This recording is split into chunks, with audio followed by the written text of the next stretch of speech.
నీ జాతిలో పనిచేస్తున్న కార్యకర్తలాగానే అనిపించినట్టు మాట్లాడుతున్నారు. అంత పెద్ద మేధావి మనం జాతిలో పుట్టినందుకు మనం సంతోషపడాల్సిన అవసరం. మిగతా కులాలు అనుకుంటున్నాం. వాస్తవంగా సుధాకర్ రావు సార్ గారికి నేను అనుకుంటున్నా, వాళ్ళ కులం వాళ్ళు ఏమంటుందంటే వాస్తవంగా మందకృష్ణ మాదిగ లాంటి మా కులంలో పుట్టకపోయాగా వాస్తవం మనకు తెలిసలేదు మన విలువ. మందకృష్ణ మాదిగ లాంటి వాడు మా కులాల్లో పుడితే మాకు సజెషన్ ఇచ్చేటోడు, మాకు సూచన సలహాలు ఇచ్చేటోడు, మేము ఏ స్థాయిలో పెట్టుకునేటోళ్ళని వాళ్ళు అనుకుంటున్నారు. కానీ మనం అనుకుంటలేము. మళ్ళీ ఆ కులాలే ఏమనుకుంటున్నాయంటే అసలు మాదిగ మిత్రుడు ఒక్కడన్నా ఉంటే బాగున్నాయని స్థాయికి మీకు తెలుసలేదు అక్కడ. మీకు తెలవక అజెండా బుధాన్ని వేసుకొని తిరుగుతాం. మీకు అది అర్థమవుతలేదు. మీకు విలువలు ఉన్నాయి. ఇప్పుడు మిమ్మల్ని గౌరవిస్తున్నారు. మీరు బొంగని పూర్తి చేసి మాట్లాడుతున్నారంటే ఒక దండోర జెండా కనపడతా ఉంది. ఆ దండోర జెండాలో ఉన్న అరుంధతి నక్షత్రం అని సుక్క గుర్తు తెలుసా మీకు? ఆ నక్షత్రం గుర్తు తెలుసా? మాదిగ బిడ్డ, ఒక ఆడబిడ్డ ఎంత పవిత్రత గలదో సమాజం గమనించింది. ఎవ్వరు పెళ్లి చేసుకున్నా బ్రాహ్మణుడు అవి ఆడ కనిపిస్తుంది రా, మాదిగ బిడ్డ అరుంధతి, ఆ దేవతను చూసి నేర్చుకుంటారా, అంత పవిత్రతంగా బతకండ్రా మీరు. మీ సంసార విషయంలో చాలా జాగ్రత్తగా అంత నీతిగా నిజాయితీగా బతకాలని మన ఆడబిడ్డ రుజువు చేసింది ఆ రోజుల్లో. ఆ జెండా మన జెండా, ఆ జెండా పవిత్రత, ఆ జెండా నిలబెట్టిన మందకృష్ణ మాదిగ గారి దగ్గర ఉన్న పవిత్రతను బట్టే మీకు విలువలు నేను విషయాన్ని గుర్తిస్తలేదు.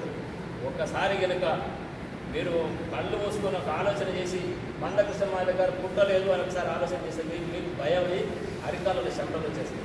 మీరు సీరియస్గా ఆలోచిస్తే అర్థం చేసుకోవాల్సింది విజ్ఞప్తి చేస్తూ, యాన్నో నల్గొండ జిల్లాలో పుట్టిన నేను ఇక్కడ దాకా వచ్చి మీతో మాట్లాడుతున్న అవకాశం ద్వారా మందకృష్ణ మాదిగ గారు ఎందుకు కల్పించినంటే ఉద్యమంలో సీరియస్గా పనిచేస్తాం. అసలు ఎస్సీ వర్గీకరణ అవుతుందా కాదా? ఈ వర్గీకరణ ఎన్నాళ్ళు కొనసాగుతుంది? ఈ వర్గీకరణ కొనసాగకముందే మందకృష్ణ మాదిగ గారు మళ్ళీ వికలాంగులు అంటుండు, వృద్ధులు అంటుండు, వితంతులు అంటుండు, ఆరోగ్యశ్రీ కార్డు పోరాటం అంటుండు, ఆకలి కేకల పాదయాత్రలు అంటుండు, ఎస్సీ చట్టం అంటుండు, ఇవన్నీ అంటుండ్రు. పేద వర్గాల కోసం మనం కూడా న్యాయం చేయాలి కదా అంటుండ్రు. మన జాతి కోసం మనం చేయడానికే మాకు శక్తి సరిపోవడం లేదు. మరి వీళ్ళందరి కోసం కూడా పోరాటం చేయమంటుండ్రు. ఏం ఉద్యమం రా నాయన అని చెప్పేసి మనసులో ఏడ్చుకున్నాం, బాధపడ్డాం, అదనపడ్డాం. ఆ తర్వాత అన్న తీసుకున్న నిర్ణయం ఏదో ఒక నిర్ణయం మంచిదే అయి ఉంటుందని చెప్పేసి ఉద్యమంలో పాల్పంచుకొని ఇవాళ తోడబుట్టిన కడుపును పుట్టిన కొడుకు వికలాంగుడు అయిపోతే ఈ పుట్టినా కొడుకు ఎందుకు పుట్టినరా, పుట్టంగానే సావాల్సిందనే తల్లి ఈసటించుకుంటుంటే మాదిగల వాళ్ళని అర్థం చేసుకొని వాళ్ళకి పెన్షన్లు పెంచిన విషయాన్ని మనం ఆ ఊళ్ళలో చెప్పుకుని వాళ్ళకి తెలియజేస్తాం.